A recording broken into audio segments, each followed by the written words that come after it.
বুঝতে পারছেন তো? বাঙালি থেকে ছেঁটে ছুটে একটা কথা বের করছি, জোরে বলুন।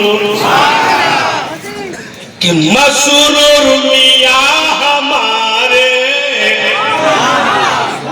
हुजूर मसूद मियां हमारे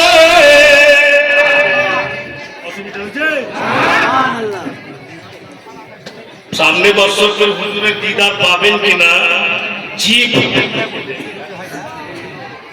আর যত